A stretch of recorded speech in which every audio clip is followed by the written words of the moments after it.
PLT Direktur Regional 2 Bappenas Muhammad Roudo mengatakan konsep kantor pemerintahan di Ibu Kota Nusantara atau IKN Nusantara, Kalimantan Timur akan berbentuk sharing office. Dilansir dari kompas.com, Roudo mengatakan, konsep kantor bersama itu untuk mengakomodasi kebutuhan perkantoran para ASN di tahap awal proses pemindahan ibu kota. Untuk sementara kita mendorong misalnya sharing office. Ini pertama dulu, ini kan pembangunannya bertahap ya. Kalau dikonsentrasikan di 1-2 tahun pertama tentu akan berat bebannya, ujar Roudo dalam diskusi dari Jakarta ke Nusantara di kanal YouTube FMB 9, Rabu, tanggal 2 Februari tahun 2022.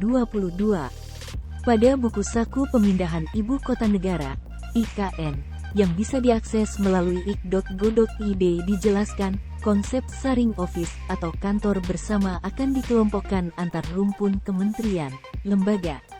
Setiap kantor kementerian, lembaga akan saling terhubung baik secara fisik bangunan dan digital yang ditunjang dengan model perkantoran pintar atau smart office.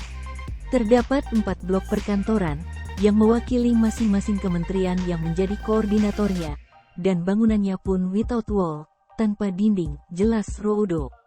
Adapun 4 kementerian koordinator yang dimaksud yakni Kementerian Koordinator Bidang Perekonomian, Kementerian Koordinator Bidang Kemaritiman dan Investasi, Kementerian Koordinator Bidang Politik, Hukum, dan Keamanan, serta Kementerian Koordinator Bidang Pembangunan Manusia dan Kebudayaan.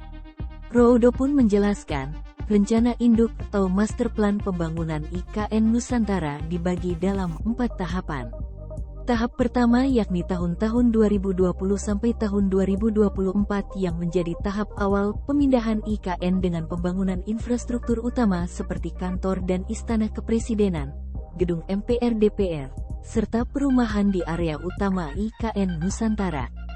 Presiden pun rencananya pindah ke IKN Nusantara sebelum tanggal 16 Agustus tahun 2024.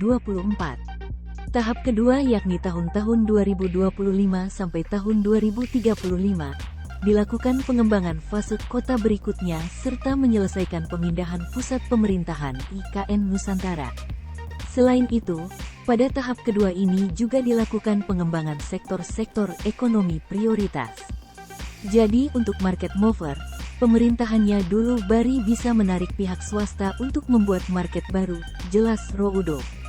Tahap ketiga, tahun-tahun 2035 sampai tahun 2045, dilakukan peningkatan konektivitas dengan kota besar di sekitar wilayah IKN Nusantara, yakni Balikpapan sebagai penghubung logistik, Samarinda sebagai ibu kota pemerintahan provinsi, serta Panajem Pasir Utara yang menjadi wilayah letak IKN Nusantara. Kemudian pada 2045, IKN Nusantara diharapkan bisa masuk dalam daftar 10 besar kota paling layak huni, livable city. Dengan catatan kita memiliki kota yang sangat ramah lingkungan, berharap bisa mencapai target zero carbon emission dan 100% energi terbarukan, ujar Roudo.